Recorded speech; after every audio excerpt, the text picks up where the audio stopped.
From the National Sports Center in Blaine, Minnesota, this is the 2022 USAFL Central Regional Championships.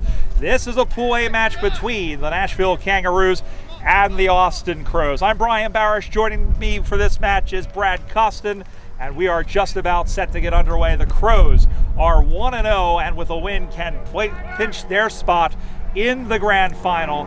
Nashville, with an upset victory here, you would think would be able to throw this to the percent sign, but with Austin winning their game over the combined Des Moines-Houston side pretty handily, you would think that they were rather over the Des Moines-Wisconsin side pretty handily. You would think that Austin is in the catbird seat as the ball goes into the corner, into the pocket, and we'll have a restart here. Yeah, this is really just going to come down to how well can Nashville keep up the pressure against this Austin Crows side. Austin, of course, combined with NTX, so they're going to be looking to get a little bit more experience for some of the more inexperienced players as a mark is taken down in the pocket. It's going to be just a matchup between two really good sides, and if Nashville can keep running and consistently provide pressure, they could cause a little bit of a shock here. Carpenter Wanyanwu, who is one of the two really dangerous players for the Austin Crows, almost took the mark. He was taken down after the fact. Now it'll be a free kick to Nashville. Here come the Kangaroos, who have players from the Chicago Swans in their ranks. This is Mo Howell, who bootlegs around, kicks that one up on the right side, and the mark is almost taken there by the 33, which was Cody McLean. Now you played them, you of course played for Des Moines there, Brad. Talk about really quickly that first game this morning against that Nashville team. Yeah, it was a really even matchup for most of the game. They got on us a little bit early. Our effort really kind of kept us in that game. We had a couple of really good goals by Josh Curtis, who's going to be representing the national team, of course. But I think that us and National really kind of even in terms of skill. They're just a little bit better at kicking the ball right now. So a ball going down low inside, tie up there toward the center of the square. Now they're going to look to bring it out, boot up the wing. Out to the near side now, up in the air, and it's marked in the middle of the ground. And here come the Crows. Has a bounce, has a look. That's the first bounce that I've seen today in 2 games of commentary. And the Kangaroos try to hammer it out there. That's a crossing. A little handball came on as the mustard came off the hot dog. Looking for the 25 in Camarena, and then finding the number 3 there. That's John Reedy, one of the Swans players, as the ball goes to ground. Bit of a good don't argue there by O'Dwyer, sent in quickly. And the ball goes to ground as that one is shoveled and kicked back in the other direction. Up over the top again, looking for Mo Howell. Howell is able to pick that one up. Little shovel pass into the middle, a little 1-2 action, and then a big bump afterwards as Howell sends that one in the sticks, but it's out on the full as it clangs straight into the behind post, and it goes out on the full. And you know, Nashville, that's a pretty good passage of play against this tough defense. Yeah, they're looking really up for it right now. They had a little bit of a break in between games 1 and 3, in between the Austin-Des Moines match. So they're looking a little bit refreshed. They're looking like they're going to be up for the challenge. They just have to keep running with this Austin team that are very well conditioned. As a long handball in the middle of the ground, setting under it is Voscaral, who is one of the key forwards in the grand final at Nationals last year against the New York Magpies. The Austin Crows have won 6 of the last 8 Division I national championships, and the mark is taken defensively by Nashville. We're playing very good in the early going. Austin, of course, just coming off of that win, and like Brad said, Nashville had a little bit of a rest. And there they did. They turned the ball over as Carpenter Wanyanwu was taken down by O'Dwyer. And that one is sent in, and a nice mark taken by Nolan Cox. Yeah, this Austin team has a couple of really high-profile players in their ranks. Nolan Cox and Carpenter Wanyanwu just playing fantastic ball earlier on in the first game and continuing that into this game. If Austin can really just slow themselves down a little bit and make sure that they're taking their leads and making sure that they're having enough time to play the ball the way they know they can, it could get really ugly really quickly. But credit to Nashville early, they're doing well to start. And they did a great job of getting a pawn of that, and that's a five-finger death punch of some sort, or a 5-point death punch They only get 1 point out of that, does Austin. Remember, if it's touched through, it has to go in cleanly or else it's a behind no matter where it goes. So 1-0 Austin. The Kangaroos get a little bit of a let off. The ball's on the far side of the ground. Of course, Austin missing some of their better players and some of their veterans as the mark is taken nicely over the top by Camarena. Camarena sends that one back and back the other way down that far corridor. The ball has generally been, in all the games we've seen so far, played over where the crowd is, as they look for the 28 there in unlisted for Austin, as the ball goes up on that far side. We mentioned the NTX Devils, Brad, 2 players there, and Greg Kirkland and William Lyon, a team that was formed in the Dallas area, and it's good to see they are one of a few clubs that have sprouted up over the last couple of years. Yeah, definitely getting a lot more clubs into the Texas and the southern region, so it's always great to see the growth of the game continue, even in the midst of what we've gone through with the pandemic over the last couple of years. Wind hangs that one up in the air. It'll drop in front, but it looks like we're going to get holding off the ball and a free kick to the Kangaroos. So the game's only a couple of minutes old, but the game has been relatively even so far, it seems like, and that just goes back to what you said, Brad. Now the question will be, it's going to come down to conditioning and how long can the Kangaroos keep up with it. Well, and another thing here is that it's pretty windy. I don't know if you're going to be able to tell it from the sound here, but it's blowing right to left. So Nashville is kicking with the wind, Austin's kicking against the wind. So right now, if Nashville can take advantage of being able to play the long ball over the top and get in and behind this Austin defense, it could cause some trouble. Great job by O'Sullivan to get away from the defender. Carpenter Wanyanwu sends that one in, and the ball is marked defensively once again by Duty. This is James Duty, who played really well defensively in the opening game against the Blaine. He'll come out to the near side. Drops in front, gets the man off the hand is Blue, and Hammer saw the guy go over the back, and in fact it was Andrew Bleicher. So, a little handball pass up to the near side, looking for Philip Lavis. Carpenter Wanyanwu bounces it on the loose ball nicely. Pelou sends that one up high to the top of the goal square. Picked off by Nolan Cox, turnaround shooter, and that one waved in the wind, but it just sneaks inside the goalpost for a goal. Great job by Cox to whirl around on a sixpence, as they proverbially say. They go on the 1-1-7 Austin, Nashville no score, and that's where they can beat you in that those little transition plays. Yeah, and the target forward up front, Nolan Cox, I mean, he's just an incredible athlete, big, tall target. Anytime that ball gets down there, he's going to be a threat to either pull it down or be able to snap toward goal like he did there. We mentioned Austin's dominance in at the national level. They've won 6 of the last 8 national championships, including the last 3 going all the way back to 2018. And the thing with at the highest level, Brad, is that, you know, when you get to that level, there's a lot of really good Australians, but to be as well as they have, is they go sending that one forward again. Lavis launches that one and takes one hop and goes through for a behind. Nashville's on the board. One straight kick separates the sides. They go on the one behind, and 1-1-7 go Austin. Just to finish the thought, it's about how well your Americans are that really determines how you do at that level. Yeah, you know that the Australians are going to know the game inside out. They've been playing it their whole lives down in Australia, and bringing the game over here and really helping to teach the Americans the nuances of the game, when to punch, when to go inside or outside, and how to generally play the game. We have a bounce here, and how to bounce the ball. That's another thing. And going back to that last play where the Nashville ended up with a behind, he probably could have actually taken another step there and gone a little bit more forward before taking that kick. He did have the wind there, so it did benefit him to have the wind helping out.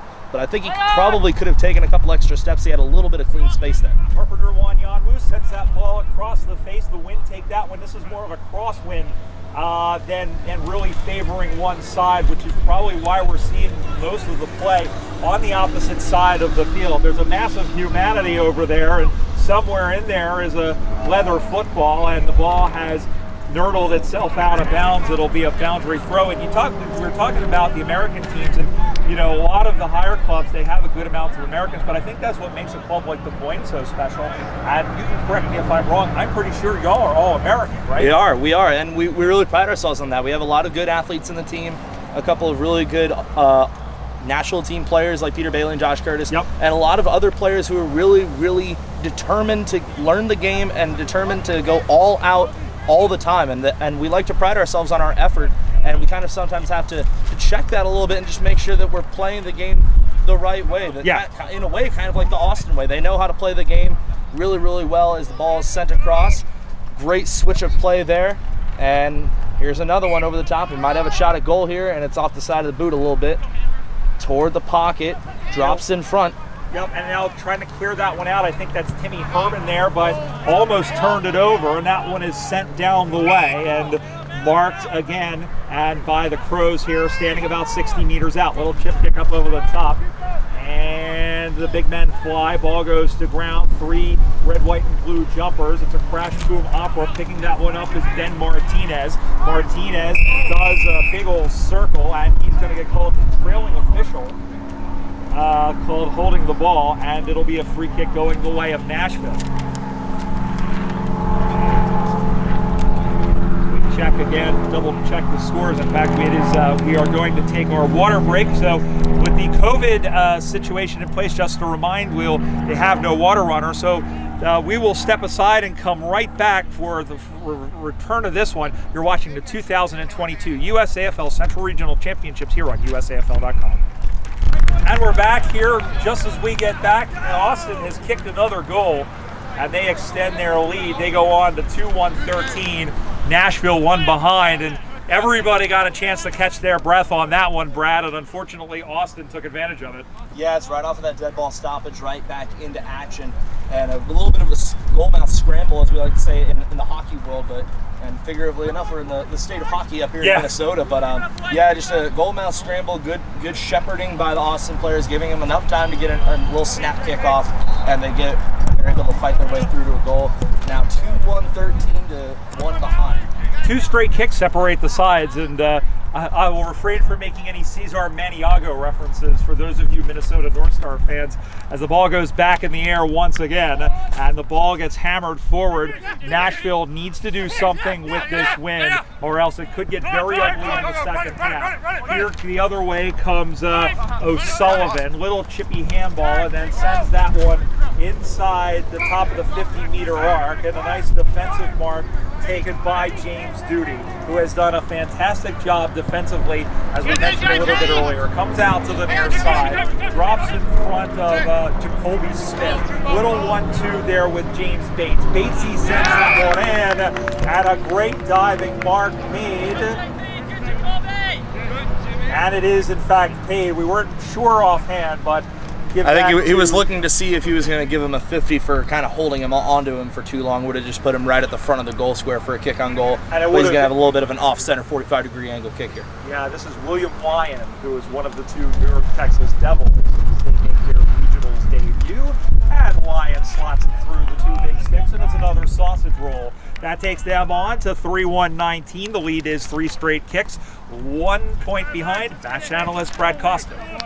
Yeah, it's a really good start here. The effort for Nashville is very good right now. They're really trying to stick with these Austin Crows players that are very, very well positioned. So as long as they just keep running, they're going to be able to get a couple of chances here. It's all about just executing your kicks, making sure they're on the money, and then right now they've got 10 more minutes with this wind going from right to left, a little bit of a crosswind. If they can keep going with that and get a little bit of a chance here, they might have a fight. Yeah, still plenty of time left in this first half, so still plenty of time. But again, they got to be able to use this wind, as that one is sent forward looking for Frosty Harris, but nope, comes out the back as that one deflected off of a player, and all these players chasing it. James Wright was able to get to it for Austin. Over into that forward pocket for Nashville. It goes out of bounds, and so now here comes the opportunity. And the thing against a good team like this, Brad, is that chances like this do not come very often. You have to be almost perfect in execution. Yeah, it's great match preparation for the rest of the season. You get a really good barometer against a team like Austin, like you said, have won so many Division I premierships in the USAFL, and there's a chance right here. And that one is sent in towards the sticks, and it's through. We're behind. It was touched. Yeah. It was touched. Great job by Jerry Johnson Chambers, the goal umpire. The umpires there wearing orange, they are the umpires in training. They're level 0 umpires. Level 1 and level 2 are in the green uniform. So that gives you an idea, not just in terms of like advancement, but an experience level. I think they may have actually given that a goal, because they sent the ball forward. Well, they sent it forward, but in fact they're remonstrating with the umpire, and now they're going to go check that out. But we just said that the umpire did touch her. She did touch her hand. She made a signal for a behind that it was touched. Yeah, so here's what they're doing. They're actually going through again, and they're talking about it right now. I believe that is umpire Jonathan Mills, and she is, and we're looking at it through here. It was really too far for me to tell. I don't know. Right, we didn't have the best vantage point as to whether or not it was touched. It looked like it did go through the big sticks. If it was touched, then it's going to go through for a 1 point behind. If it wasn't touched, if it's clean off the Nashville boot, that's going to be through for a goal and tick one back for Nashville. And here is it looks like a goal has been confirmed, and it has. So Nashville gets one there after a long protracted peace conference, and we can work it out any way possible. So they go on the 1-2-8. It's back to an 11-point difference. Austin is 3-1-19. That's a big one. And you know, when I used to play for Philadelphia, first Ryan Cavanaugh, my old teammate, used to say, you get the first one, then you get the second one, and the rest will come. Yeah, so they're going to go ahead and change the scoreboard here. It looks like it's going to be 1-1. I think they originally put it up as a behind for 0-2. Yeah. It's going to be 1-1-7 for Nashville to 3-1-19 Austin. Thank you so much. As the ball's up on the far side, I completely forgot about that part. So they go up on the far side now and dropping the footy there, and then finally whacking it forward there. It looks like a game of Gaga. It looks like a game of Israeli dodgeball. That's a real thing, as my knuckles can attest. As the ball goes through, this is Martinez, who couldn't hang on to it. And that one is sent in towards into that pocket, and we're going to have a ball in on that far side. Yeah, Nashville's doing well in terms of their intensity. They just have, like I've said before, they have to keep this up. If they can win this ruck stoppage cleanly, they are able to get it out to the defensive pocket, so that's a good move for Nashville. Mo Howell sends it forward, and going after that is Judd Kozakowski, who played well, and here they are. They're linking these plays up, and they're going to set the mark here. Oh no, they're going to give a 50-meter penalty, I think. I think he's just. Or they're saying it's out of bounds. Oh no, they're lining them up. I'm sorry. It was kind of like the sweep off the table and not the come walk with me. So there's a long kick on the way, punched free in the air. Looked like Franco Harris in the immaculate reception for a moment. And Austin will be able to clear that one out into the middle of the ground, but it's picked off at the pass. It's a very good intercept mark right there. Trying to get the number here for you. But in any event, sends that one up on the way. Might be Kozakowski again.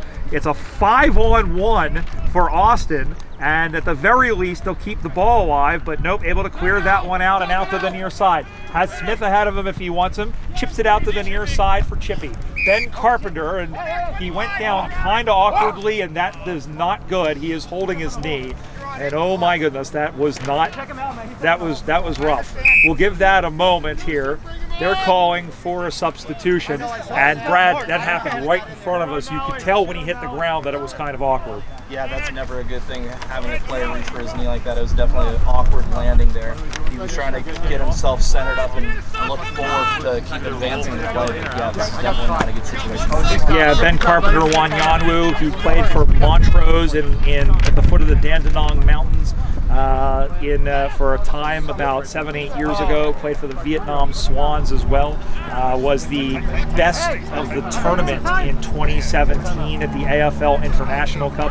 And hopefully whatever this is not terribly serious, but he went right to his knee. And so we are going to very briefly step aside here and come right back for the USAFL Central Regionals. They're calling over there to get a cone. A flat cone? You can stop it. And we're back here as Ben Carpenter Wanyanwu, we're happy to say, at least got off under his own power. And our own Brad Costin is marking out the area where there is a divot in the field. It is mentioning, and you can probably tell by the white markings on the field, that this is that is an area in between two soccer fields. So Just players need to watch out as best they can. They marked it out, and we're underway once again as Brad Costergreen joins me. I'll tell you what, you're multitasking today, man. You're playing, you're commentating, you're out there running spray paint. Yeah, that's 3 Brownlow votes right there. Yeah, I know, absolutely. Ball goes to the ground as we continue on, and the ball gets picked up. Wow, able to shimmy away from one tackle nicely. Long handball across where he finds Gleichert. Gleichert sends that one forward, and the ball goes forward. Here comes Nashville chasing it down. He's got it on one hop. Left-footed kick for goal. And that one goes all the way home. Great job there by Timothy Dinan, one of the Swans. He had a lot of touches in the game against Des Moines earlier today. He runs on. They needed that one badly. They go on to 2-1-13. Austin is 3-1-19, and Brad, it's back to a 1-point game. And that's them using that wind like we were talking about earlier. They're able to get in behind. Slight little push in the back from the Nashville forward, but a great job letting the ball run through, giving himself a good kick on goal. And just to give you an injury update, we can tell you that Ben Carpenter-Wanyanwu is now starting to jog. I imagine they'll give him a rest. He just went down, well, he didn't go down, but looked at his knee. So his afternoon might be done. That'll be a big blow for the Crows, but they've got enough talent. And I think, again, if they can just weather this storm of playing against the wind, and if they have the wind in the second half, that they should, you would think they would be the favorites. But don't count out this Nashville/Chicago side one bit. Here at the National Sports Center in Blaine, Minnesota, as the ball goes out of bounds again for a boundary throw-in. Yeah, they definitely look up for it, the Kangaroos. They're definitely matching Austin's effort, and they're just trying to make sure they can keep the ball locked up in their forward half. If they can do that, the opportunities will come, and the goals eventually will come. Out the back now comes 28, which is Tyrell Hayes. Tyrell was over helping us out earlier today on the camera. That one is dribbled along the goal, but it goes through 4 behind, and now the margin is less than a goal as that takes them on to 2-2-14. The margin is 5 points. Austin 3-1-19. Yeah, Austin perhaps maybe feeling a little bit of pressure now. They were able to get after us early on in the game, get a little bit of a gap in terms of the scoreboard pretty early, so they were able to play a little bit more comfortable in that second half. But they're also playing the second game of a back-to-back, kind of like we were at the start of the game for the Roosters. So there might be a little bit of a fatigue factor in Austin. They're very well conditioned, but playing 2 games back-to-back is never easy. Josh Schulten gets pinged for taking down the number 9 for Nashville, who we still don't have a name for here, and we didn't have it in the first game either. So the mysterious number 9. And that one is sent in. We will know, by the way, who the grand finalists will be after this game. Of course, if Austin wins, it'll be them. And, of course, they'll play the winner of the other pool, which looks like Minnesota. But, of course, we'll figure that out when we get a little bit closer. The freeze as the ball goes out of bounds. Playing on the other field in Pool B, they're playing against a combination of players from the St. Louis Blues and the Denver Bulldogs, and the other team in that group, of course, is the Oklahoma Buffaloes and the Houston Lone Stars. And we'll talk about St. Louis in a moment as the ball comes out into the middle of the ground, and that one is speared by one of the Crows over the top looking for Jacoby Smith, but it bamboozled him.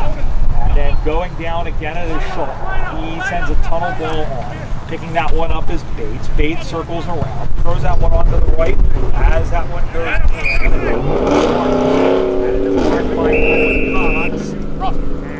And I believe that I think we're at half. Might be the siren right here. That was the siren. So Cox will have a kick after the siren to extend the lead, which currently stands at 5 points. Remember, the ball's got to go all the way. It does, and it goes through for a behind. So that's the last action of this first half. The score, it's the Austin Crows 3 goals, 2 behinds, 20 points, and Nashville 2-2-14. Halftime thoughts from Brad. Yeah, it's a really good game. Nashville definitely look up for it. They're really putting up a great fight. Of course, we hope for the best for Ben Carpenter-Wanyanwu, so gotta hope for the best for him. And Austin are going to want to play a little bit emotionally charged now. They want to play for their fallen man. We'll be back with the second half of this one. You're watching the 2022 USAFL Central Regional Championships here on USAFL.com. Back here to the second half of this game between the Austin Crows and the Nashville Kangaroos at the 2022 USAFL Central Regional Championships. The Crows hanging on by one straight kick. They lead 20-14. Brian Barish alongside Brad Costin of the Des Moines Roosters. And Brad, well, we're going to find out a lot about both teams in the next 20 minutes. This is going to be very interesting, like we've been talking about. There's the right to left wind, and now Austin's got the wind. They've got what you would think to be a little bit better of a footy-minded side, but you got a really spirited Nashville side that are starting well right now. As the ball goes forward, and they're going to have to do it against the wind, and not only against the wind, but against this very talented side. Hamish Palou sends that one forward for Austin, up on the far side now, going to take that one up, and then hands that one, handballs back in the middle. Again, looking for Bates, but the ball has gone out of bounds, I believe, and we'll have a boundary thrown up on that far side. They've given a free kick to Austin. They play on quickly. There we go, up on that far side now, and it was tipped off the top. Crossley was in there. I believe that's big takedown there by on Camarena, who has done a fantastic job in that back line. And, we were talking earlier. We started the thought. It looks like Nashville's going to. We're going to have a ball up. We'll talk about this in a moment as that goes forward, and that one is cleared out up on the far side. And going on to get it there is McLean, and send that one forward. There's a lot of balls going back and forth. We've got the women warming up directly behind him, so it's easy to lose track over there, but James Bates takes the mark. I think this will set the tone for the rest of the half, Brad. If Bates kicks that one, I think the dam might open almost soon after. It's one of those things where in footy, in soccer, and a lot of other different sports, you get one and then a lot come after. So we'll see what the signal is here. And that one has gone through for a behind. But now it's a two-score game as that takes Austin on to 3-3-21. Nashville 2-2-14. We mentioned St. Louis a little bit earlier, and one of the great things coming out of the pandemic was the fact that there was that period of time when the AFL was really the only league that was going on, the only team that was playing live sports. And St. Louis is one of those clubs that benefited from it. They were breathing their last, and now here they are. I know you've gotten the chance to play them a couple of times down in Des Moines. Yeah, they're a really fun group to play with. They're really good friends. They always lift each other up in a positive way. They're learning the game, and they're getting much better with their footy skills, but they're a really good, solid side that are really starting to become better as they grow. Yeah, it's great to see that, especially in this part of the, we talk about the Central region, but this is where the heartland of the game really is, and so many clubs for so many years, a lot of foundation clubs, Nashville being one of them, Austin coming around a little bit later in 2003. We mentioned Des Moines in the other broadcast coming on in 2009. So, but some of these other clubs have been around for a really long time, and they're still thriving. Up on the far side they go, and I believe there was a whistle before the mark was taken, and so it will be paid the other way for Nashville. They'll send that one forward. The ball goes up high. The pack forms through the hands of the player there, as that one goes through the hands of Aaron Cook as he dropped the beans. Up on the far side now, and the ball has gone out of. Now it'll be a free. Now I don't know what's happening. All of a sudden, everybody's kind of. There's a large sea of humanity over there. It can be large. It can be hard to keep track. That is what my my good mate Scott Matheson, who does a boundary throw, and used to say. That's the intense side of the ground because there's people over there intense. So we're gonna have a redo. The backside umpire is gonna signal for a redo of the throw, and we'll do this once again. Absolutely beautiful day here at the National Sports Center in Blaine, Minnesota. Brian Barish alongside Brad Costin. Glad to have your company as well here on USAFL.com. This is the last of the group stages, and with a win, Austin will be playing in the grand final a little bit later on today against one of the Pool B teams. And I will say likely it will be Minnesota, especially after that big win over Houston earlier, as that one goes in, and that one is speared and the mark is taken. Austin looking for a call there and not going to get it, and that one is taken by Judd Kozakowski, who had a pretty good look in the game earlier against Des Moines for a chance, and unfortunately didn't get the execution. Let's see what he does. He decides to center it, and unfortunately it's high enough to where everybody's going to sit, but it's a great mark by a Johnny Crossley. That's a great mark there. It's a tough one when the wind hangs it up and it just sits there. You get a pack forming. It's usually going to be the tallest or most athletic person that's going to be able to get up and get that ball, if anybody, before it goes to ground, and that's a great mark there taken. The wind seems to have died down a little bit, which will help Crossley, who's 30 meters out. This would bring it to within a single point. It's drifting right, however, and it's knocked down. Ball's loose in front, and that one is there. Was it tipped? That's it. No, it's a good football goal, and it's a 1-point game. Wowee, Nashville off the kick by Dynan, and again the Chicago connection, and we're back to a 1-point game. It's 3-3-21 to 3-2-20. And that's all about having a guy at the front of the drop spot. I mean, he was right there. He read the flight of the ball, went to ground, picked it up, and a great snap kick on the left. That's a great job by Nashville. Well done, making sure that their body's in the correct positions. And now Austin are in a little bit of a pinch here. It's a 1-point game. Oh, big swing and a miss, and Andrew Gleichert, no fear whatsoever going against Nolan Cox. Austin has to respond somehow, and the ball goes out of bounds in front of James Bates. And we'll remind you that this game can end in a draw, but that would favor Austin. Nashville, if they want to upset the apple cart here, would need to win. Outright, but it would go to the percent sign. I will tell you that with the close game that Nashville played earlier against Des Moines, Austin very much in the catbird seat, but even just a win over Austin, I don't know the last time they lost against a non-Division I team, as that one is marked, and they'll play on quickly. Out to the near side and marked in the middle, but defensively, and James Wright will look to go the other direction. They look to just want to calm things down here. Yeah, they could have probably taken a moment just to let the midfielders and forwards get up the field, and what a mark taken there, big pack. And it is one big Nolan Cox.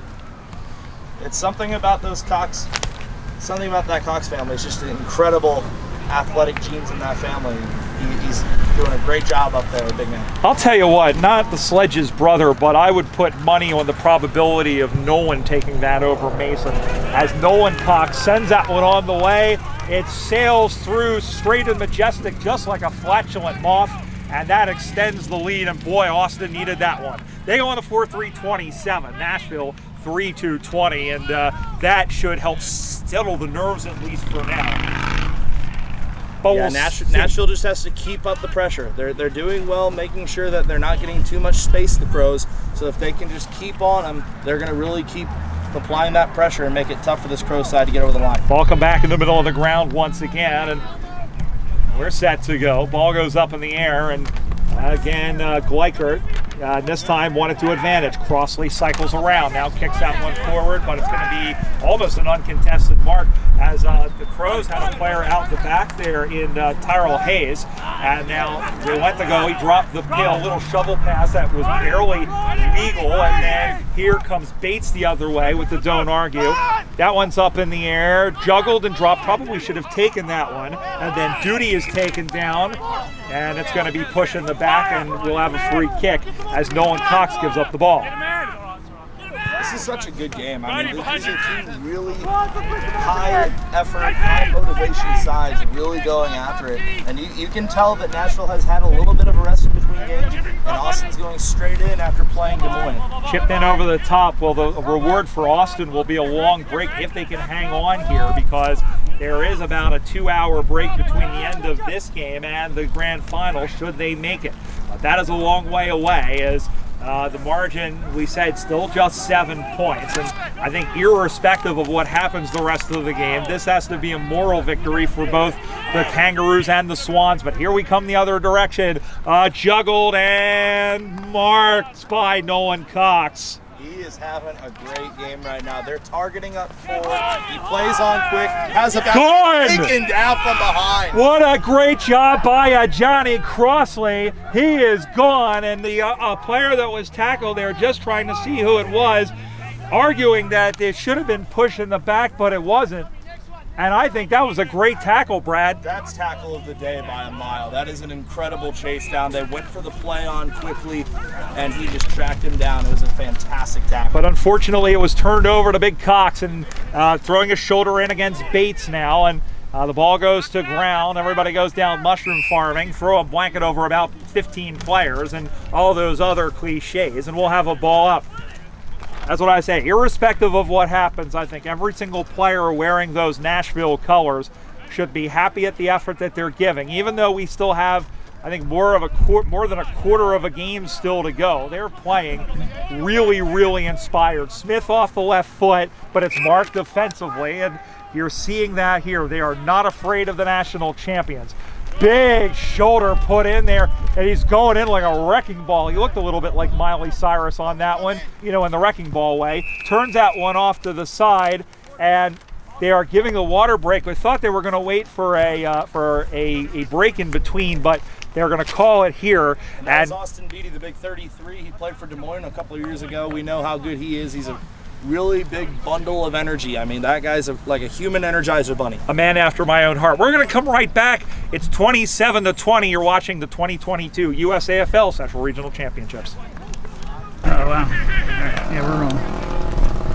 And here we go. About less than 10 minutes to go. The winner of this game will go to the grand final. Nashville, if they can pull off the upset, they're just 7 points behind.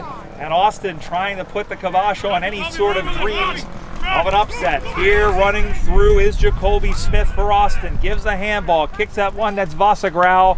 Looking for Cox but couldn't find him. Ball goes to ground, shoveling him out of the way. There was Duty in there as well, the number 9 for Nashville. Cox looking for something to be called. 2 Austin jumpers picked up by Austin Beatty. Beatty doing as that one deflects off the defender. Here comes Nashville back the other way. Left-footed kick down the middle of the park. Ball goes to ground. Yep, they have a chance here. Ball goes to ground. Handballs it back. Looking for the man there in Dynan, who has been oh so effective today. It'll be a free kick to Nashville. Yeah, they have absolutely matched the intensity level of the Austin Crows, and they should be commended win or loss, because this is a really good effort put forth by this combined team of Nashville and Chicago. So well done. That job's not done yet. Job's not done yet. That one sailed a little too close, almost in a carrying fashion. The ball has gone out of bounds, and I did not see the signal from the umpire here. I don't know if this will be wasn't sure whether or not it went out on the floor. It doesn't look like they're acting like it. They're all coming in looking for a boundary throw in, and there we see Jeff Schulten nominating. The ball comes back into play. A run that far side now, picked up by Mo Howell. Howell was stripped and dispossessed, also of the football, and that one was sent that one. And Cox, who has come back from his, he's in the ruck position, but he's come all the way up to the wing to take the mark, and he's going to turn and look to go forward.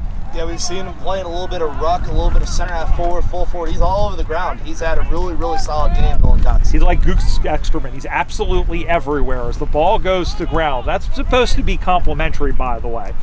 You wouldn't believe it. As the ball goes in and it's chopped off mark, they're going to look in the middle, and easy peasy, lemon squeezy. And Austin got a goal that probably will break their back. That's William Lyon, one of the North Texas players. And that extends the lead on the scoreboard. That takes them on to, 5-3-33. The margin 13 points, 3-2-20 Nashville. Yeah, I mean, that's just one of those things where once Austin get going, especially with this win we've been talking about all match long, they're able to get in behind them, and they're able to play quickly after the mark is taken by Beatty. A well-done passage of play there by the Crows. That's just Crows footy. Yeah, it really is, and I think the question is which team has more at the end of the day. And I think Nashville, like you've said, Brad, they're really, really matching their intensity, but I think the skill might come into play here. That one was picked off by Aaron Cook. He sends that one forward quickly, and they're nipping it forward in short passes. Over the top by Greg Kirkland. He's the other North Texas Devil. That one is sent in towards the top of the square. No play on. As dropping that one was Cox. Everybody bullying themselves around. It comes to Camarena, and we have a stoppage. And it's going to be a free kick and play on quickly for the Crows. And there's a shot for goal. Did it sneak inside the goalpost? Yes, it did. And I think the upset may have gone by the wayside here, as they have kicked 2 goals in succession. And Austin, with their 6, they go to 6-3-39, and the lead is now 19 points, 3-2-20 Nashville.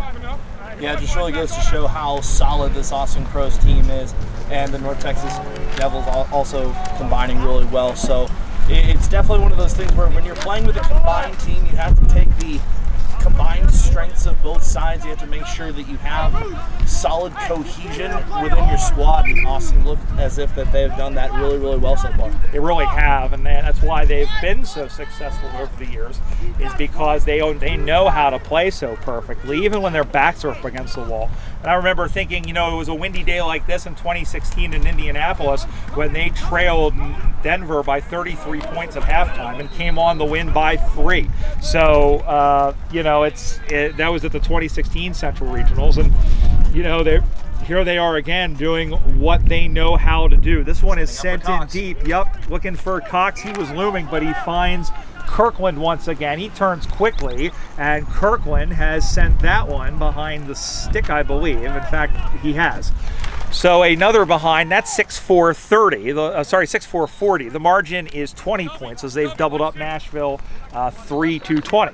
And they're doing really well out of the ruck contest at center stoppages. They're getting possession and establishing well at the start of the sequence of play, and they're playing out to their wings, to their half forwards really, really quickly and efficiently, and that's one of the reasons why they're able to dominate games like they're starting to do so in this last quarter. Yeah, they really are. And of course, when you do have, you know, everybody keys on Nolan Cox, but Schulten's done a really good job over the last couple of years. They've had in the past Brian Malesa, who isn't on this trip, who does very well in the ruck. Number 29 is doing very, very well. Both games, he played really well against the Roosters in the last game. He's doing really well here again. He's had a couple of shimmies and shakes to evade players, and he's doing really well for himself. The killer's effect, if you will. That's Jacoby Smith that Brad's talking about, and that's another guy who I know Tom Ellis has had his eye on as part of the national team program, which, as you and I talk, will, you know, the International Cup in 2024, there is the talk, of course, that they'll play Canada sometime this summer, although that hasn't been confirmed as we talk here in the middle of June. The ball comes spinning back in the play. It is still June, right? Yes. I can't tell my A from my T anymore. Well, here in the Midwest, I mean, the weather can change in a heartbeat. One moment it's April and it's sunny and 90 degrees, and then it's May, and then your baseball tryouts are getting canceled because of snow. I love it. Ball comes back in the play. There's no hint. Happened to me before. I was going to say there's no hint there's no begrudging hint of that in your tone at all. As the ball goes down, and we'll have a ball up here. I mean, it is a really nice day, in all fairness. I mean, especially in Iowa, and I know all across the Midwest it's been very, very hot over the last week. But it's only been up to around 85 degrees today, which is pretty decent when you think all things considered. It is a very sunny day here. Not too much in terms of cloud cover, so it's a very nice day for footy. Popped over the top there. Here's Fenwick Nevin, who sends that one towards goal, and that one will go through for a behind. Good transition of play from Nashville, and I guess irrespective of where they end up, I mean, they're going to finish in the third place game, and whoever they play, they got to keep this up as best they can. So 3-3-21, back to 19 points. They trail Austin, who are 6-4-40. And they look to play on quickly out the back, going around the pocket. Sends that one out the far side now in front of the crowd of people, and a nice mark quickly off the knee. Sends that one up on the far side. Now looking a little bit more inboard. One-on-one contest. That could have been a push in the back. It wasn't. Kicked that one up off the ground into the middle, and now everybody's decided that they're Sporting Kansas City. There you go. We've worked it in somehow. They're 2021 Sporting Kansas City. Unfortunately, we're not doing too well. We're, of course, now at the home of the training complex for Minnesota United, so I had to throw a little bit of a fun little drive in there at Minnesota United. Is Minnesota United playing like 2022 Sporting Kansas City? As the ball goes over the top? I wish that they were down toward our end of the table. All I know is that the Union beat them earlier, so that's all we need to know. This is Austin Beatty taking the mark here. Go back and have a shot on goal. He played for Des Moines a couple of years ago. He's just an incredible player. He's a bundle of energy. He knows how to get the job done. He's a very solid player. Great pickup as well for this Crows side, as they always seem to be just mining talent. And there was a collision into the post, and the ball has... Hi, that's Doran James, the executive director of the USAFL. You know, he does a little bit of everything. He organizes the tournament, he organizes the schedule, and he even chases balls down out of the ravine. Back to a 20-point difference, as it's 6-5-41 over Nashville, 3-3-21, waning stages second half. Austin looking to go to the grand final and play for their fourth regional championship. Of course, as that one they're going to play on quickly. No, that's not going to count. That is not going to count. Picking that one up was Connell Fox, but the whistle had blown before that. Austin, the only time they've not won at regionals, Brad, was in 2017 in Little Rock, and then they were an undermanned team that day. But they ran up against a very good Dallas side, then known as the Magpies, who ran over them pretty much in the second half of that game. That was a huge upset because they had a 27-game win streak going. Here is Beatty, and he's going to back himself. They'll be about 45 meters out. Sends that one on the way. Starts left, goes right, doesn't have the carry. Yes, it does. Austin Beatty, and that is the cherry on top of the delicious sundae that is this game. And they go to 7-5, 47 to 3-3, 21, and that's all she wrote, friends. And not to discourage the Nashville side at all. No, not at all. They've really played a solid game. It's just come down to toward the end that the conditioning of the Crows and the ability to move the ball has just been far superior. That's it. That is full time at the football. And the Austin Crows have won Pool A with a 2-0 record as they win by the final score of 4-5-47. The 3-3-21 over this combination of Nashville and Chicago. And you hit the nail right on the head. Nashville played a really, really good game. And they're going to be able to take that not only for the one game that they have in the third place game, but also the rest of the season as they go back and and the Chicago players as well. Really a great effort all around. And they'll be able to use this as a benchmark, right? They'll be able to look at that half and be like, what worked well, what didn't work so well in the second half, and how can we continue to improve? And that's, at the end of the day, that's what it's all about, is continuous improvement. Absolutely. Well, that'll do it for us. Our thanks to Brad Costin for joining us on special comments here for this match. You can check out all the action at USAFL.com, on Facebook.com/USAFL, and on Twitter and Instagram at USAFL1997. Thanks to Brad Costin, and thanks to you at home for joining us. My name is Brian Barrich. It's goodbye for now.